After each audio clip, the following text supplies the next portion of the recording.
Televisa presenta.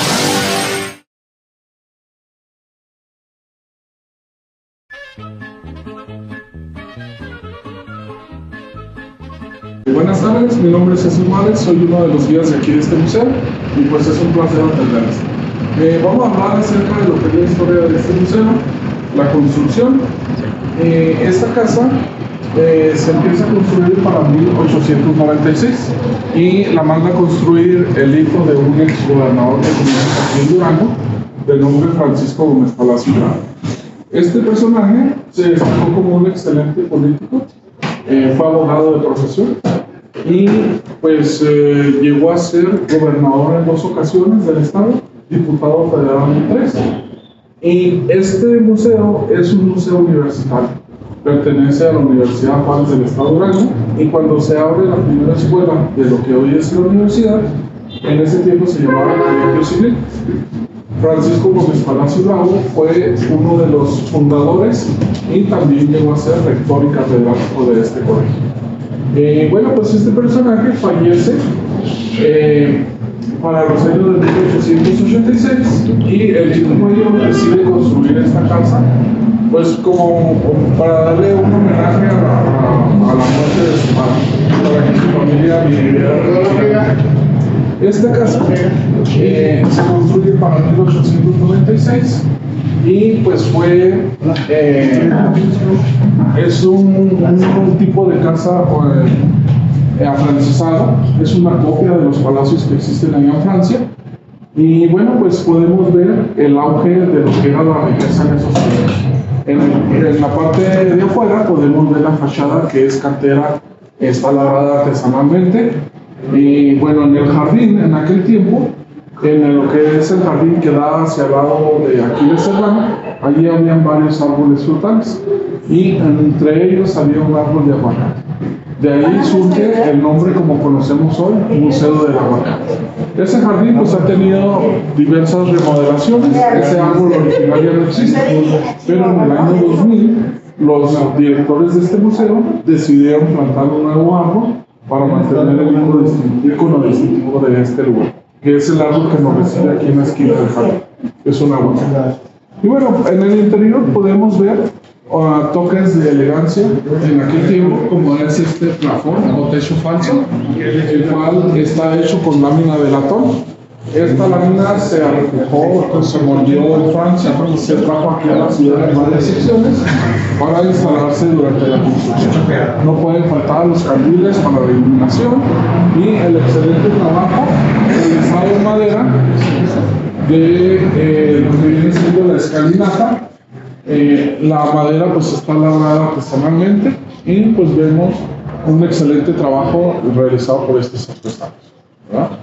Esta familia vive aquí por poco tiempo. Se sabe que alrededor de 1914 ellos deciden abandonar la casa. ¿Por qué? Por la llegada de la Revolución Mexicana. Ante la inseguridad que había en nuestro país por la revolución, ellos deciden irse y se van primeramente por algunos años a Ciudad de México y posteriormente emigran a Estados Unidos. A partir de ese tiempo, esta casa se le han dado diferentes usos. Se apodera por la fuerza, primeramente, el general duranguense Domingo Arrieta, para hacer aquí su centro de pagaduría. Aquí le pagaba a todos sus oficiales por el servicio que brindaban como militares. Posteriormente llegó a ser sindicato agrario, pasó a ser también propiedad del gobierno del estado. Aquí se encontraba en 1917 la presidencia municipal, el registro civil, también fue 3 veces escuela, las escuelas que conocemos como la Prácticas Anexas a la Normal, la Justo Sierra y la Vicenta Sabacho estuvieron ubicadas en este lugar.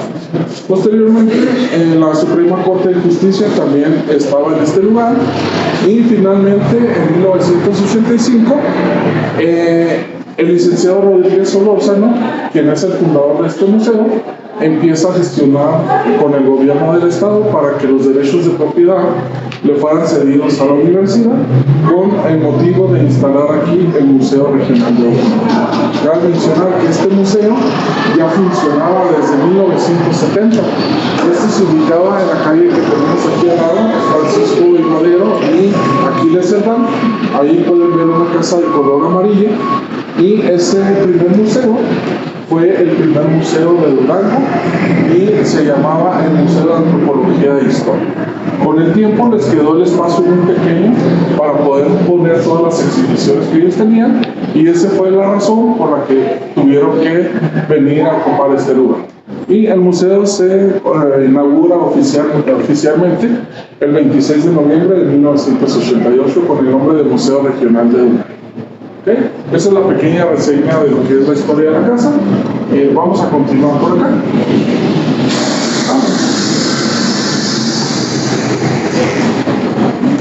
Pues Miguel Cabrera realiza la pintura de Sor Juana Inés de la Cruz, que podemos representar en el billete de 200 pesos. Esa pintura se encuentra resguardada en la sala de historia en el Museo del Castillo de Chapultepec, ¿verdad?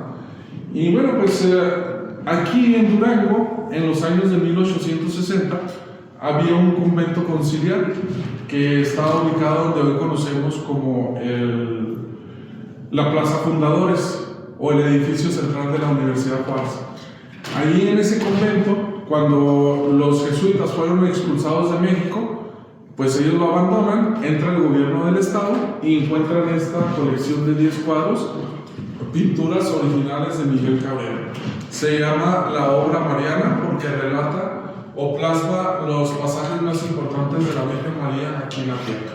Inicia en este primer cuadro que tenemos acá a la izquierda con la representación del nacimiento de la Virgen María.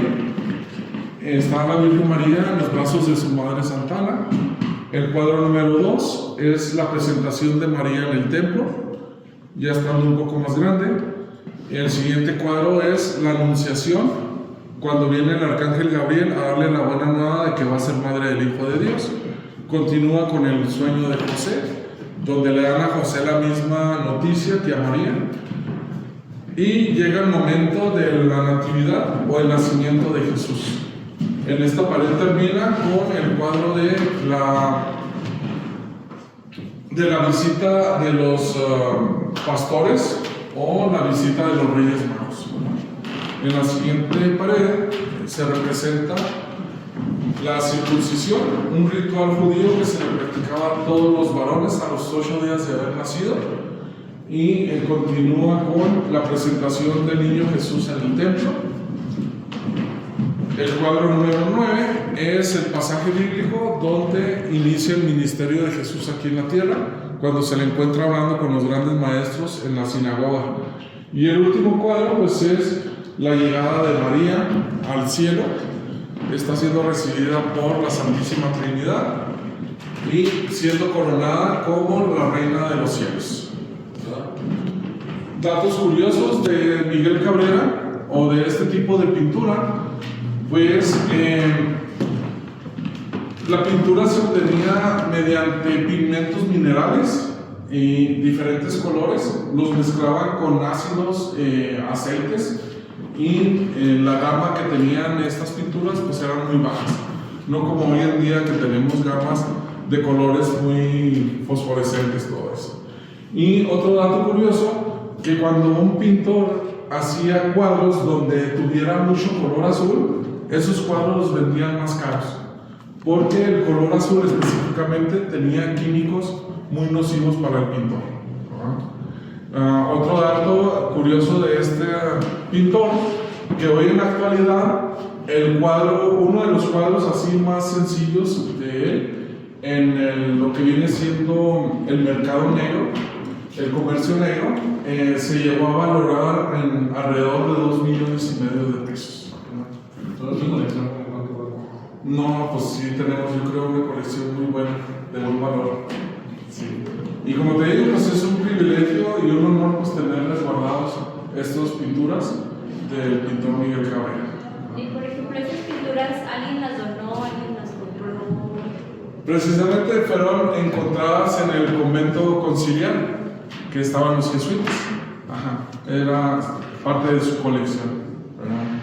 Incluso los cuadros, las pinturas que están ahí abajo, también fueron encontradas ahí en ese momento. Hace como 2 años vino un sacerdote franciscano, que él tiene está en un convento que está en Santiago Papasquiaro, y lo atendió mi compañera. Y cuando entró y vio un cuadro de Santo Tomás, y la empezó a interrogar: oye, ¿de dónde encontraron ese cuadro? ¿Y quiénes fueron los dueños? Y así. Ese cuadro es suyo. Y luego le dice: ¿por qué te llama tanto la atención? No, dice, es que nosotros tenemos la colección de Santo Tomás y ese es el cuadro que nos falta a nosotros, precisamente. Y sí, ¿no? O sea, se le aclaró que pues se había encontrado aquí, e incluso pues nos hizo la invitación, porque si nos interesaría ir a su convento a ver la obra, pues podríamos ir algún día. Sí. ¿Y como cuánto tiempo tienen estas pinturas? Pues son de los años 1700. No se sabe exactamente qué año las.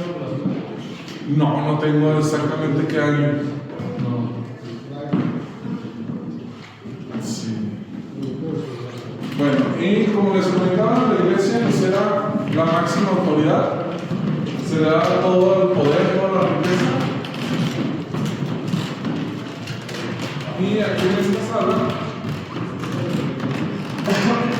tenemos algunas piezas haciendo una pequeña representación de cómo era un altar en estos tiempos.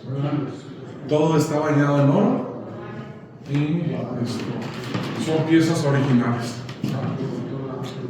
También tenemos aquí una maqueta de lo que es la Catedral de Durango, en la cual pues es una muestra del talento que existe en México. Y esta la hizo el señor José Cervantes, él es carpintero, la hizo con madera de caoba y triplay, y pues vemos ahí el excelente trabajo que realizó. Pasemos por acá.